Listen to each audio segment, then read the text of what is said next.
Saint Augustine তার the city of গডের মধ্যে একভাবে ব্যাখ্যা করেছে, অ্যারিস্টটল তার পাবলিকের মধ্যে একভাবে ব্যাখ্যা করেছে, প্লেটো তার রিপাবলিকের মধ্যে একভাবে ব্যাখ্যা করেছে, মেকিয়াভেলি তার দ্য প্রিন্সের মধ্যে একভাবে ব্যাখ্যা করেছে, ওয়াইল হাল্লাক তার দি ইম্পসিবল স্টেটের মধ্যে একভাবে ব্যাখ্যা করেছে, হান্টিংটন তার ক্লাস অফ সিভিলাইজেশনের মধ্যে একভাবে ব্যাখ্যা করেছে। তারপর আমরা যদি আমাদের মনীষীর দিকে যাই তাহলে আমরা দেখব ইমাম গাজালি রাহিমাহুল্লাহ, যিনি 505 হিজরিতে ইন্তেকাল করেছেন, তিনি তার ইহইয়া উলুমিদ্দিনের মধ্যে একভাবে ব্যাখ্যা করেছেন। ইমাম আবুল হাসান আল মাওয়ারদি রাহিমাহুল্লাহ, যিনি 450 হিজরিতে ইন্তেকাল করেছেন, তিনি তার আহকাম সুলতানিয়ার মধ্যে একভাবে ব্যাখ্যা করেছেন। আমরা যদি শাহ ওয়ালিউল্লাহ মুহাদ্দিস দেহলভী রাহিমাহুল্লাহর কাছে যাই তাহলে দেখা যাবে তিনি হুজ্জাতুল বালিগা এবং ইজালাতুল খফার মধ্যে একভাবে রাজনীতিকে ব্যাখ্যা করেছেন। আলহামদুলিল্লাহ ওয়াসসালাতু ওয়াসসালামু আলা রাসূলিল্লাহ, আম্মা বাদ। আউযু বিল্লাহি মিনাশ শাইতানির রাজিম, বিসমিল্লাহির রহমানির রহিম। ওয়াইয ক্বালা রাব্বুকা লিল মালাইকাতি ইন্নী জাইলুন ফিল আরদি খলিফা, সাদাকাল্লাহুল আযীম। শুরুতেই আমরা শুকরিয়া জ্ঞাপন করি মহান রব্বুল আলামিনের দরবারে, যিনি আজকে আমাদেরকে এমন সুন্দর এবং খুবই গুরুত্বপূর্ণ একটা প্রতিপাদ্যকে সামনে রেখে আমাদের আজকের এই সেমিনারে উপস্থিত হওয়ার তৌফিক দান করেছেন। আলহামদুলিল্লাহ। দরুদ শরীফ পাঠ করছি সেই মহামানবের প্রতি, যার রাজনীতি পুরো পৃথিবীকে চেঞ্জ করে দিয়েছে, যার চিন্তাধারা পৃথিবীর সমস্ত বিষাক্ত চিন্তাকে দূরভীত করেছে, যার দৃষ্টিভঙ্গি পৃথিবীর বাজে, পৃথিবীর শোচনীয় সব দৃষ্টিভঙ্গিকে উপেক্ষা করে সত্য সুন্দর দৃষ্টিভঙ্গির দৃষ্টান্ত স্থাপন করেছে সেই মহামানব আমাদের প্রিয় নবী হযরত মুহাম্মদ সাল্লাল্লাহু আলাইহি সাল্লাম।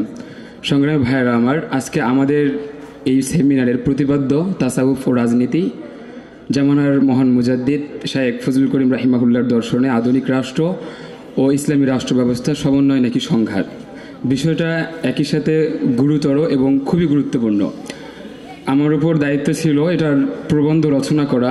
তো প্রবন্ধটা রচনা করতে গিয়ে অনেক পড়তে হয়েছে, প্রচুর পড়তে গিয়ে প্রবন্ধ রচনা করতে করতে প্রবন্ধের দৈর্ঘ্য এত বেশি হয়ে গিয়েছে, সেটা যদি এখানে পাঠ করি তাহলে অনেক সময় লাগবে।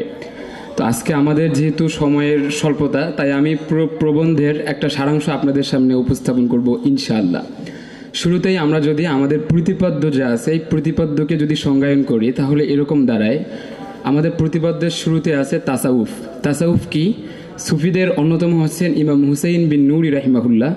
ইমাম হুসাইন বিন নুরি রাহিমাহুল্লাহ তিনি বলছেন, আত-তাসাউফু তারকুন নাসি জুমলাতান। তাসাউফ হচ্ছে মনের সমস্ত কুপ্রবৃত্তি থেকে নিজেকে বিরত রাখার নাম। ঠিক আছে, খুব সহজ ভাষা। ইমাম হুসাইন বিন নুরি অনেক বড় একজন আলিম এবং অনেক বড় একজন সুফি।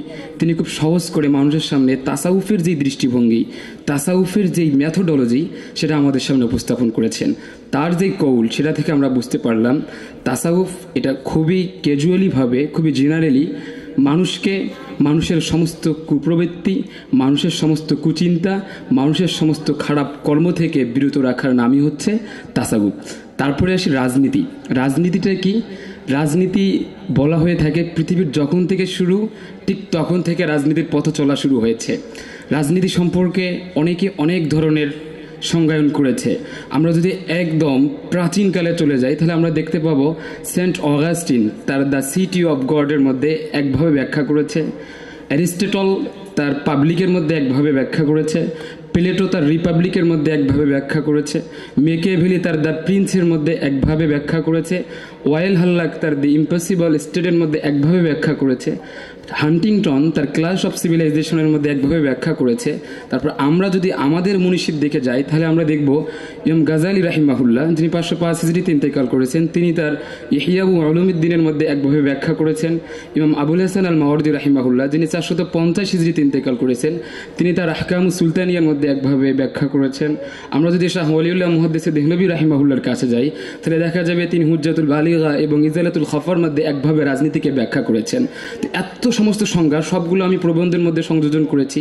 সেই সমস্ত সংজ্ঞার একটা সামগ্রিক যদি ভার্সন আপনাদের সামনে উপস্থাপন করি তাহলে আমরা রাজনীতিকে এভাবে বললে অত্যুক্তি হবে না যে রাজনীতি হচ্ছে একগুচ্ছ সদ্য সুন্দর নির্মল নীতিমালার নাম, যেটা দ্বারা নির্দিষ্ট ভূখণ্ডের নির্দিষ্ট জনশক্তিকে পরিচালিত করা হয়, নির্দিষ্ট ভূখণ্ডের নির্দিষ্ট জনগোষ্ঠীকে তাদের প্রাপ্য অধিকার ফিরিয়ে দেওয়া হয়। তারপরে যদি আমরা আসি আমাদের প্রতিপাদ্যের দিকে, সেখানে আছে শায়েখ ফজলুল করিম রাহিমাহুল্লাহ।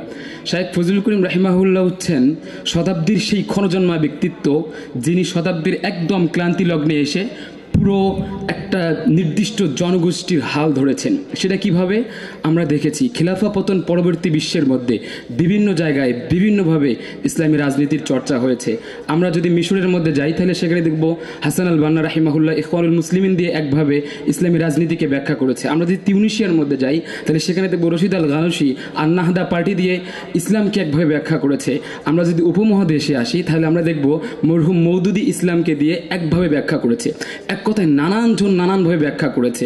সময়টা এতটা ক্রিটিক্যাল হয়ে গিয়েছিল, কেউ কেউ বলতে শুরু করেছে যে ইসলাম এর মধ্যে কোনো রাজনীতি নেই, নো পলিটিক্স ইন আওয়ার ইসলাম, যে আমাদের ইসলামে কোনো ধরনের রাজনীতি নেই। আর মৌলানা মওদুদি মরহুমের মতো কিছু চিন্তক এসে বলা শুরু করলেন ইসলাম রাজনৈতিক সর্বস্ব ধর্ম। এক কথায় কেউ কেউ বললেন যে ইসলামে কোনো রাজনীতি নেই, আরেকজন বললেন ইসলাম রাজনৈতিক সর্বস্ব ধর্ম। আমরা দেখেছি জামানার মহান মুজাদ্দিদ শেখ ফজলুল করিম রাহিমাহুল্লাহ এই দুই মেরুর দুই কথাকে বৃদ্ধাঙ্গুলি দেখিয়ে উনি ইসলাম যে মধ্যমপন্থা একটা ধর্ম সেই জায়গায় দাঁড়িয়ে তিনি বললেন আমরা রাজনীতি করি, ইবাদতের জন্য রাজনীতি করি, আমাদের রাজনীতিটাই হচ্ছে ইবাদত। আমরা জানি ইসলাম একটা কমপ্লিট কোড অফ লাইফ, পরিপূর্ণ জীবন ব্যবস্থার নাম। ইসলাম পরিপূর্ণ যেহেতু জীবন ব্যবস্থার নাম, মনোবিজ্ঞানীরা বলে থাকেন, সমাজবিজ্ঞানীরা বলে থাকেন একটা পরিপূর্ণ জীবনে কমপক্ষে 8টা ডিপার্টমেন্ট থাকে: শিক্ষা জীবন, পারিবারিক জীবন, সামাজিক জীবন, অর্থনৈতিক জীবন, সাংস্কৃতিক জীবন, রাষ্ট্রীয় জীবন, আন্তর্জাতিক জীবন। কথায় 8টা ডিপার্টমেন্ট থাকে। এই 8টা ডিপার্টমেন্ট নিয়ে একটা পরিপূর্ণ জীবন গড়ে ওঠে। আমরা দেখেছি ইসলাম যেহেতু পরিপূর্ণ জীবন ব্যবস্থা, তাই ইসলামের জায়গাটায় এসে রাজনীতি সর্বস্ব ধর্ম হিসাবে ইসলাম রাজনীতিকে ব্যাখ্যা করেনি, আবার রাজনীতি ইসলামের মধ্যে নাই এ কথাও বলেনি। ইসলাম বলছে রাজনীতি একটা ইসলামের অনুষঙ্গ।